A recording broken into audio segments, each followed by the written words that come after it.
Paz do Senhor Jesus! Estou iniciando o segundo dia de exposição no livro de 1 Samuel e hoje estarei meditando nos capítulos 5 ao 7. Bom, eu sou o pastor Eliseu Fausto e mais uma vez te convido a vir comigo para juntos compreendermos mais uma porção das Escrituras. No capítulo 5, logo nos primeiros 2 versículos, o paradeiro da arca é mencionado. Ela estava na principal cidade dos filisteus, a cidade de Asdod. E mais do que isso, ela estava dentro do templo do deus Dagon, que também era o principal dos deuses que eles adoravam, pois era considerado o pai do deus Baal. E eles colocaram a arca da aliança dentro do templo para com isso humilhar o Deus de Israel. Mas, nos versículos 3 ao 5, ocorreu o contrário do que eles esperavam. No mesmo dia em que colocaram a arca da aliança no templo de Dagon, pela madrugada, a imagem de Dagon, que era em parte figura de homem e em parte figura de peixe, estava inclinada com a cabeça no chão diante da arca. E para evitar um burbúrio, os sacerdotes do templo rapidamente colocaram a cabeça no lugar certo. Porém, no outro dia, a imagem não estava apenas com o rosto no chão. Os braços dela também estavam caídos no chão próximo do alto relevo onde a estátua era colocada. E a partir desse dia em diante, nem os sacerdotes e ninguém do povo se aproximou ou pisou no local onde a imagem era colocada, em sinal de reverência a Dagon. E para piorar a situação dos filisteus, Deus não somente humilhou a imagem do Deus deles, mas também iniciou um processo de castigo ao povo. Primeiramente, Deus deixou claro que era superior à divindade que eles acreditavam. E como eles não se humilharam, Deus tocou na saúde deles, enviando tumores entre eles. E mesmo depois de serem atingidos por tumores, os principais da cidade decidiram retirar a arca da cidade de Asdod e foi trocando a arca de cidade em cidade, para ver se as doenças eram apenas uma coincidência. Porém, em cada cidade que a arca chegava, os tumores também atingiam os moradores. Foi tão grave a situação presenciada pelos filisteus que aqueles deles que não morriam eram gravemente afetados pelos tumores, conforme os versículos 6 ao 11. No capítulo 6, podemos ver que a arca ficou durante 7 meses entre os filisteus. E pelo que podemos ver nos versículos 1 ao 9, houve tumores e uma grande invasão de rato entre eles. E por esse motivo, estavam desesperados e decidiram chamar alguns sacerdotes e adivinhadores para descobrir o que poderiam fazer com a arca da aliança do Deus de Israel. E esses, acertadamente, aconselharam aos filisteus a devolverem a arca para o povo de Israel. Porém, não deveriam enviá-la como se fosse algo comum. Deveriam, junto com ela, enviar sacrifícios, um por cada príncipe dos filisteus, um total de 5 imagens de ouro semelhantes aos tumores e 5 ratos também de ouro. A arca devia ser conduzida por 2 vacas novas, nas quais ninguém havia posto carga, e assim como as vacas, o carro ou a carroça também devia ser completamente nova. A instrução final dos sacerdotes e adivinhadores é muito interessante, pois eles instruíram os filisteus a deixarem as vacas seguirem a própria direção, sem um condutor humano.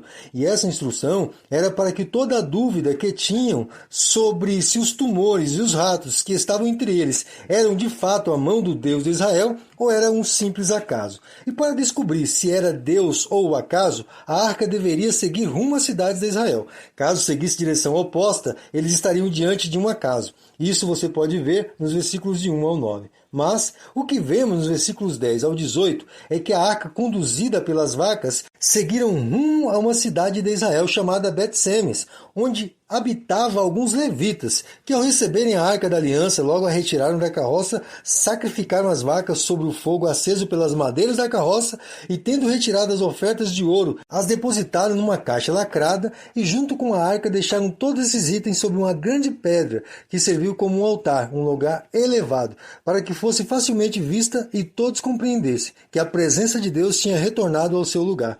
Ao que tudo indica, os príncipes dos filisteus ficaram observando o destino que a arca estaria tomando e quando viram que ela tinha parado em território israelita, voltaram para a terra deles com a certeza que de fato era Deus quem havia enviado todo o mal que eles estavam enfrentando.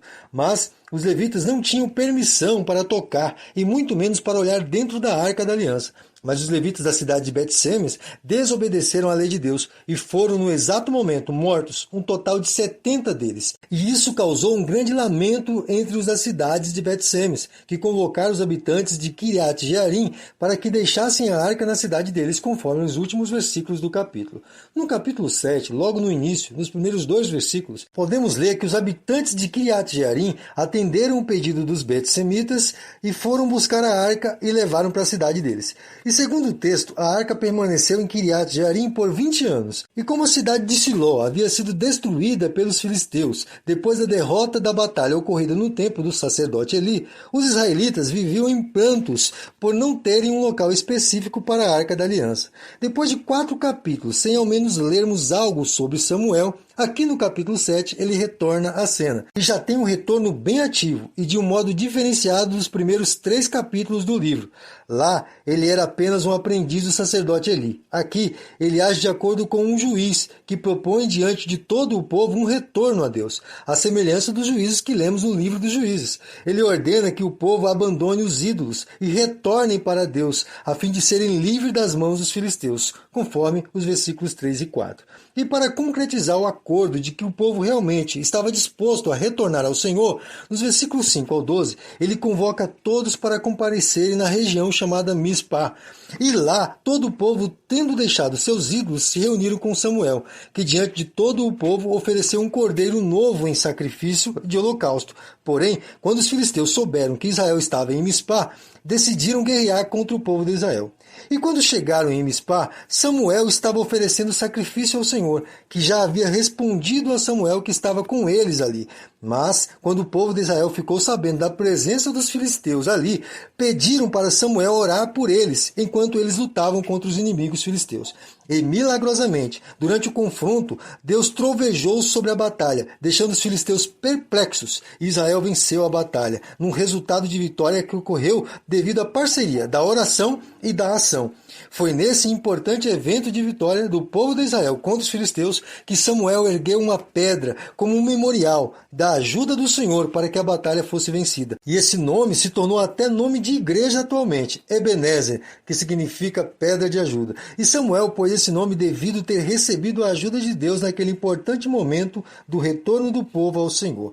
Nos últimos versículos do capítulo, Samuel é apresentado como aquele que reconquistou para Israel as cidades que haviam sido conquistadas pelos filisteus, e com essas vitórias trouxe paz para o povo.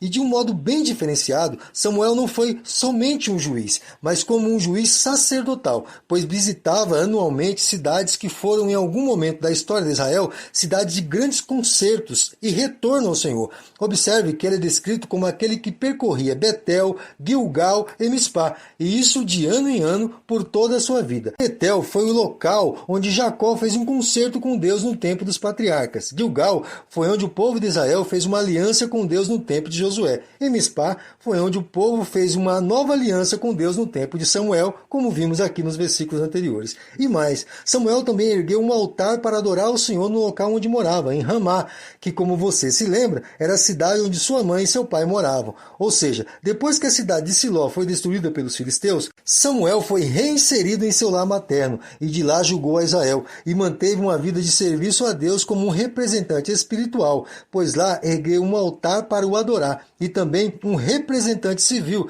pois julgava o povo como um verdadeiro juiz.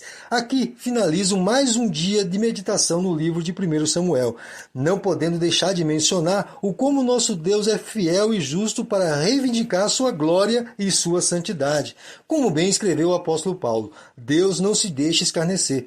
Aquilo que o homem semear, isso também ele ceifará. É impossível que o Deus justo e poderoso não julgue aqueles que com desprezo constante têm tratado o Evangelho de Jesus Cristo ou a sua palavra. E em um dia não esperado por eles, serão todos atingidos pelo poder sobrenatural de Deus. E quando esse momento chegar, não haverá solução que os possa livrar da condenação. No tempo atual, todos podem se achegar diante de Deus e se arrepender, Porém, quando esse momento do fôlego cessar, não haverá mais retorno, somente uma triste expectativa de condenação eterna. Por esse motivo, devemos agir de acordo com o apelo de Samuel. Deixemos todos os ídolos, ou seja, que venhamos abandonar a nossa postura orgulhosa, soberba e materialista para nos encontrar com o Senhor que julga com justiça. Sejamos cada vez mais aproximados dele em amor e devoção.